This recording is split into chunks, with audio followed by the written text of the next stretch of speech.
What's going on, guys? Welcome back to Weekly GCap, the only source you'll ever need to catch up on all the gaming news from the last week. As always, we got quite a couple stories to go through, so let's go ahead and get right into this. First things first, the SaGa Emerald release date was announced. This coming from Nintendo Life. Quote, initially announced in the September Nintendo Direct showcase, Square Enix has today revealed that the next entry in the SaGa series, SaGa Emerald Beyond, will be landing on Switch on the 25th of April 2024. So it's only a couple of months out. I'm so excited for this game. If you haven't checked out the SaGa series before, I highly recommend doing so. Next up, just one thing I wanted to highlight, because we had gone over it in a previous episode, but now I just kind of wanted to let you guys know that the GTA Trilogy is now available on Netflix Mobile. And one thing worth highlighting that's kind of funny, it seems like maybe from a graphical or even performance perspective, it's better than the original Trilogy Definitive Edition was at launch, which is equal parts sad and interesting considering that this is a mobile release. But if you have Netflix, if you have a mobile phone, it might be worth checking out. Me personally, I'm alright, I'll stick to the OG PS2 version. Next up, just another thing I wanted to highlight. Again, last time we had talked about how the Tekken 8 demo was coming out on PlayStation, and I had said, hey, it's not going to be out for a little bit longer on Xbox and PC, but it is available now. So again, I highly recommend diving into the Tekken 8 demo if you have not yet. Again, it's available on PlayStation,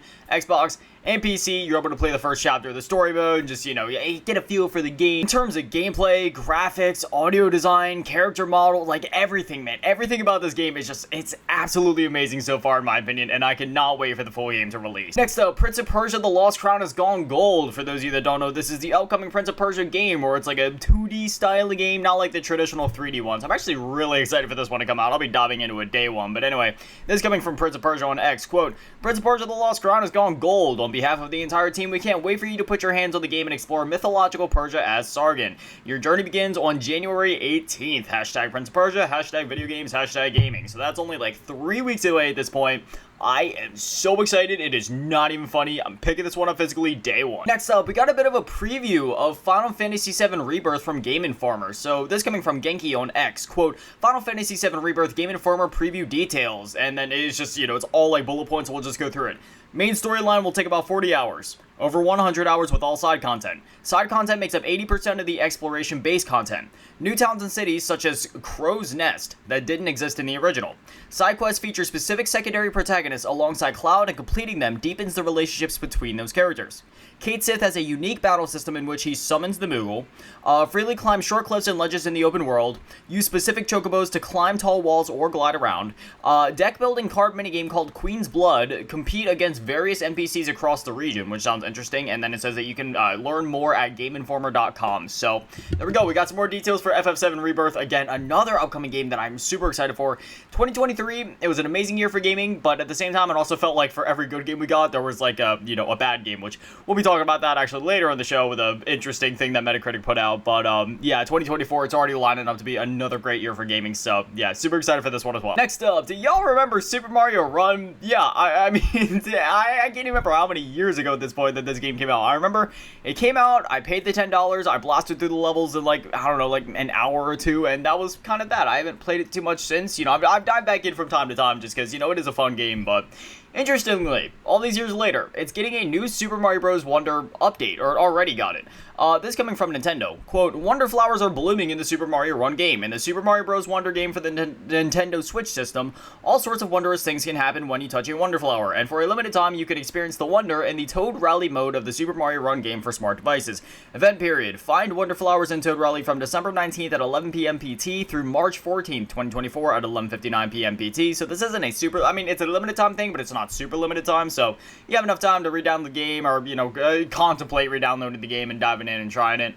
Experience the wonder and collect stamps in Toad Rally. Your gauge will fill as you collect coins. Once your gauge is full, a Wonder flower will appear, which will transform all coins into gold Goombas. You can defeat gold Goombas simply by touching them. You'll get a stamp on your stamp card for every 50 gold Goombas that you defeat. Gosh, try saying that 5 times fast. Gold Goomba. Oh gosh, that's hard. Anyway, if you collect 20 of these stamps, you can get in-game items like a gold Goomba statue, big gold Goomba statue, and fun buildings to decorate with.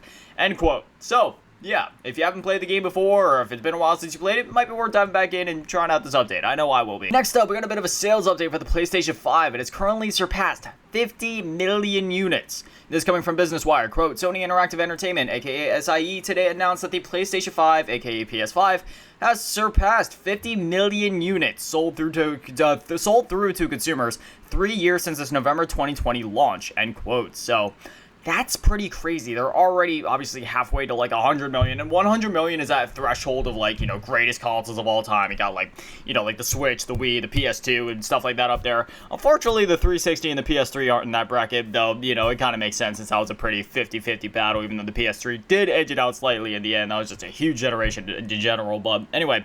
Yeah, considering the fact that we're only halfway through the generation and PS5s have only recently become more available, I'm not saying that the PS5 will surpass 100 million units, but I am saying that I think it's pretty likely, especially if they end up coming out with more revisions. Obviously, we got that recent revision where it's kind of like a slim, not really. But if they go ahead and make like another sim, like a super slim, like they did with the PS3, or maybe even like a Pro model, I could see this potentially passing 100 million units one day. Next up, we got a bit of an update for the player counts for Starfield. This coming from Bethesda. Quote, "It's coming up on the end of the year, and we want to thank all our players for joining us for the incredible launch of Starfield. With 13 million players since September, this has been the biggest launch in our history. Your support of this new adventure has meant everything to us." End quote. That is insane. 13 million players. Obviously, I'm sure a lot of those players came from like Game Pass, for example, but we talked about the sales a little while ago. Like the game also did sell pretty well, and like they said, it's the biggest launch for them in their history, so man, that's awesome. Next up, this one makes me pretty sad because this is a game that I love, but The Crew will be shutting down permanently, and it's already unavailable to be purchased anymore. That's coming from Ubisoft. Quote, "An update on The Crew." They posted this up December 14, 2023. "In December 2014, we launched The Crew, our beloved first game of the franchise and one of the most ambitious racing games of its time." Remember, this is the game where you can like drive all over the United States. It's crazy. It's not United States to scale, but it's still like a big map. 9 years later, the third entry of the franchise is live at the Crew Motorfest, bringing Hawaii to our players. We are extremely proud and thankful of how far we have come, together with a bustling and passionate community, and today we wish to share an update on the status of the Crew 1. Today, the Crew 1, including all its editions and virtual currency packs, will be delisted from all online stores. Again, that was like a week ago at this point from the time that this video goes up. The game will remain playable until March 31st, 2024 for all the Crew 1 owners. After this date, the servers will be shut down, which means that the game will not be accessible anymore on any platform, including PC, Xbox 360, Xbox One, PS4, Amazon Luna, and Ubisoft Plus. So, even if you own a physical edition like I do, you won't be able to play the game, which is really sad. But anyway, they continue. "We understand this may be disappointing for players still enjoying the game, but it has become a necessity due to upcoming server infrastructure and licensing constraints."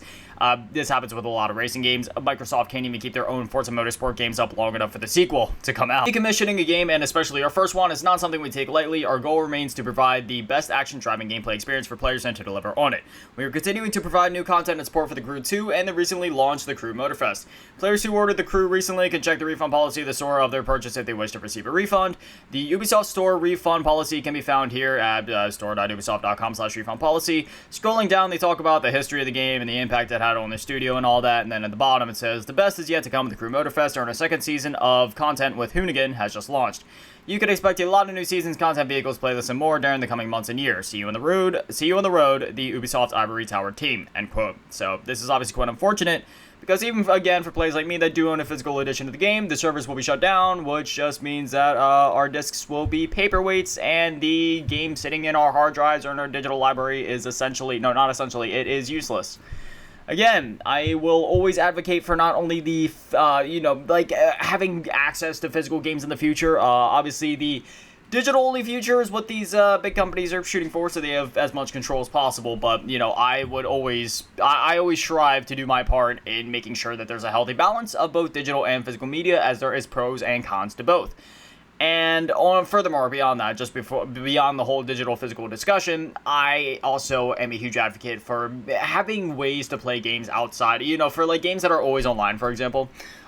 In specific instances where, like, say a game is only online, it's only a multiplayer game, okay, that's fine. One day it shuts down, whatever, that's inevitable. But, just like any other MMO or multiplayer game, okay, it's multiplayer only, makes sense. But for a game like this, where it can be played single player, and in fact, I've only played this game co-op a handful of times, and most of my time spent with this game, which was dozens and dozens, if not in the triple digits of hours, because I really did love this game, and I still do. I spend most of that time solo. So it is very much so a solo-friendly game, and the fact that you can't even play it solo because they'll be shutting down the servers because it, again, is an online-only game and relies so heavily on the server thing, that's quite unfortunate, and I wish they could go back and maybe rework it in a way to make it work offline, but obviously it isn't that simple. If you know anything about game design, when you're designing a specifically always online game and you don't really design a way for it to be played offline, especially if there's a lot of elements at play that rely on those always online elements with the game itself. You know, it kind of makes sense as to why the game is going offline, but that doesn't make it right. They should have had a bit more foresight and actually made an offline available mode. But that's just where we're at, so it's quite unfortunate. But if you still have the game, you can still play. You can still play until March. Unfortunately, you can't buy it at this point if you haven't, but you can still pick up a copy physically, and if you still have your copy physically or digitally, again, you're able to go through and just, you know, play the game at least a couple of more times, maybe do a play through the story again before it gets shut down, and yeah, it's pretty sad. Next up, as we continue to talk about sad news, The Last of Us Online has been canceled. This coming from Naughty Dog. Quote, "We realize many of you have been anticipating news around the project that we've been calling The Last of Us Online. There's no easy way to say this. We've made the incredibly difficult decision to stop development on that game. We know this news will be tough for many, especially our dedicated The Last of Us factions community, who have been following our multiplayer ambitions ardently. We're equally crushed at the studio as we were, looking forward to putting it in your hands. We wanted to share with you some background of how we came to this decision. The multiplayer team has been in pre-production with this game since we were working on The Last of Us Part 2, crafting an experience we felt was unique and had tremendous potential. As the multiplayer team iterated on their content for The Last of Us Online during this time, their vision crystallized, the gameplay got more refined and satisfying, and we were enthusiastic about the direction in which we were headed. And ramping up to full production, the massive scope of our ambition became clear. To release and support The Last of Us Online, we'd have to put all our studio resources behind supporting post-launch content for years to come, severely impacting development on future single-player games. So we had two paths in front of us: become a solely live service game studio, or continue to focus on single-player narrative games that have defined Naughty Dog's heritage. We are immensely proud of everyone at the studio that touched this project. The learnings and investments in technology from this game will carry into how we develop our projects and will be invaluable in the direction we are headed as a studio. We have more than one ambitious brand new single-player game that we're working on here at Naughty Dog, and we cannot wait to share more about what comes next when we're ready. Until then, we're incredibly thankful to our community for your support throughout the years." End quote. So, pretty sad, man. I'm a huge fan of The Last of Us, and I can't say I was outwardly stoked or excited for this game. Yeah, I'm not a huge fan of the whole live service, always online push as of lately, but, you know, I was at least excited to try it out, because I am a huge fan of The Last of Us series, and, yeah, it's kind of sad, because, again, it's not something that I was, like, overly hyped for, but it's just because there was so much time and money that was already invested into that as is. But the way I see it, it's better that they put the brakes on it and realize, yo, this isn't us, this isn't what we want to do, and they'd rather just focus on the single-player game thing. Again, I feel like whether it's online games, like, you know, only multiplayer games or only single-player games, companies or developers or whatever should always have that freedom to decide, like, what they want to work on, what they want to experiment with.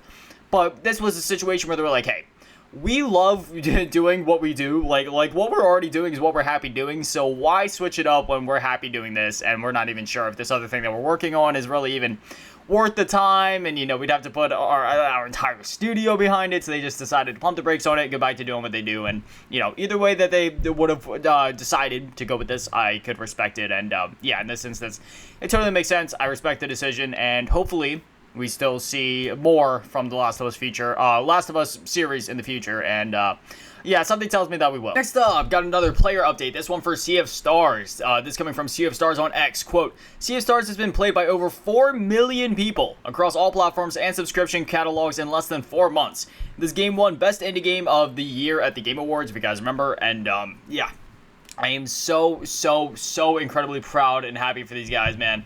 Sea of Stars, it's one of my favorite games of this year, honestly. It's an amazing RPG. If you haven't played it yet, you know, it's on PS Plus, it's on Xbox Game Pass. It's definitely worth checking out, or, you know, just buying it outright, which I didn't get to do yet, but I do plan to do just because I want to support the studio. But, yeah, Sea of Stars, if this is, like, even a fraction of what they plan on doing in the future, I very much am so looking forward to, you know, following them and seeing what they create next, because, man, Sea of Stars, absolutely amazing. Next up, this is kind of related to games, not really, you'll see. So, Hideo Kojima is collaborating with A24. This coming from Gamatsu. Quote, "Kojima Productions has announced a collaboration with A24, the studio behind Academy Award-winning films such as Everything Everywhere All at Once, to adapt Death Stranding into a live-action feature film. The film will delve into the mystery surrounding the apocalyptic event called the Death Stranding, which blurred the lines between life and death and brought forth nightmarish creatures into a world on the brink of collapse." End quote. So, that's all we know at this time, but, man, am I excited for this one. Next up, we finally have confirmation as to when Bobby Kotick will be leaving Activision. Obviously, we knew that this was coming ahead of time, but now we have an official date. This coming from The Verge. Quote,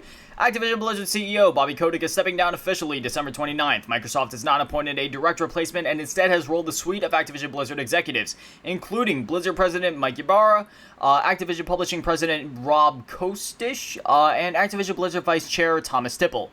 under Microsoft's game content and studios president Matt Booty. So I guess now those guys at Activision will just be reporting to Matt Booty. At least that's how I'm interpreting this. So pretty interesting that they're just, it kind of makes sense, right? Since Activision is owned by Microsoft, they don't necessarily need to put like a CEO directly into there to like directly replace Bobby Kotick. But, you know, it seems like there's going to be multiple roles instead kind of filling that void. So yeah, I just figured I'd give you guys that official update that in 7 days time from the time that this video goes live, Bobby Kotick will be out. Next up, we got Metacritic's worst games of 2023. I saw this headline, I was like, yeah, I gotta include this in WGC. But anyway, let's go through it. Number 10, Gargoyles Remastered at a 49. Loop 8, Summer of Gods at a 49. Gangs of Sherwood at 48. Hellboy, Web of Word at 47. Crime Boss Rockay City at 43. Testament, The Order of High Human at 41. Quantum Error at 40, Grey Hill Incident at 48, Flashback 2 at 35, or for Grey Hill Incident, did I say 48? I meant 38. Flashback 2 at 35, and then The Lord of the Rings Gollum at 34. Oh, no, you know, we talk a lot about the Game Awards and best of the game, you know, best of the year games and stuff like that, but yeah, just worst games of the year, that was too funny not to include. And for our final story of the day, this one genuinely had me in tears when I was reading the headlines. So James McCaffrey passed away. For those that don't know, well, we're going to be going through it here in a minute. But anyway, this coming from Variety. Quote, James McCaffrey, an actor who provided the voice of Max Payne in the popular video game series and most recently voiced Alex Casey in Alan Wake 2, died Sunday after a battle with cancer. Variety has confirmed with his manager he was 65. McCaffrey was diagnosed with multiple myeloma. I think, I'm not exactly sure how to say that. Myeloma, according to TMZ, which first reported the news. He is survived by his wife, Rochelle Bostrom, and daughter, Tiernan McCaffrey. End quote. So, yeah, for those of you who don't know, he was in a lot of games. So he was on all three of the Max Payne games, both Alan Wake games, Control, Alone in the Dark, 2008, for example. He was also in many TV shows, some of those being Rescue Me, Sex and the City, Suits, Blue Bloods, As the World Turns, Beautiful People, She's Gotta Have It, Jessica Jones, and he also appeared in films such as The Orphan Killer, Camp Hope, Excuse Me for Living, and many more. He also made an appearance in the Max Payne movie from 2008, but yeah, this one genuinely had me in tears because, you know, like Max Payne, Alan Wake, Control, Alone in the Dark, some of my favorite games of all time, and especially Max Payne, man. I have so much attachment to that series, Max Payne 1, 2, and 3, so yeah, I was in tears then. I put up a post on X talking about it, just giving my final thank you and paying my respects there, but also just, you know, even now, man, I gotta feel the tears coming up just because, you know, I'm very thankful for his work. In fact, let me go ahead and just read my post from X, just because I feel like I said everything that I needed to say there, or, you know, that I could, that feels appropriate to say at least. So I posted this up. I said, "Fly high, James McCaffrey. Your work, art, talent, and impact will always be felt and will never be forgotten. Your spirit and presence will live on forever through the performances and art that you bless us with. For everything, thank you. May you find peace in the next life."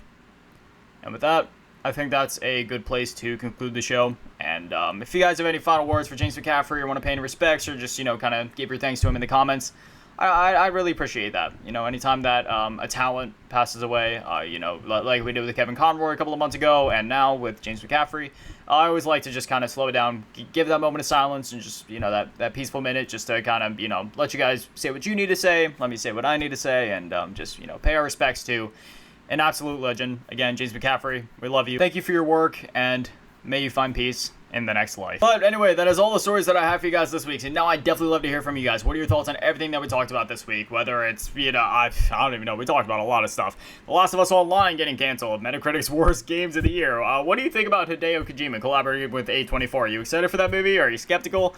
For me personally, I'm pretty excited. I just, you know, I hope that this doesn't turn into another situation where we get teased with something amazing like a Silent Hill PT in movie form, and then it gets taken away from us. Hopefully that won't happen. But, yeah, whatever you guys are thinking, I'd definitely love to hear from you guys. But anyway, this is Weekly GCap. No episodes go live every single Friday at 9 a.m. Eastern, so if you want to catch them as soon as they go live, well then, I don't want to be here. But anyways, that's going to do it for me, guys. Thank you guys for watching. Have an amazing day and an amazing weekend. Stay beautiful. I love you all. Oh, and Merry Christmas. I forgot. Christmas will be long gone by the time that the next episode comes out. So Merry Christmas. Hope you guys are having an absolutely amazing holidays and all that. Also, let me know down in the comments. You guys got any plans for the holidays? You get anything cool? Just whatever it is there. Also, let me know what you guys are thinking or doing there. But anyways, yeah, love you guys. Thank you for watching. Have an amazing day and an amazing weekend. Stay beautiful. I love you all. Peace.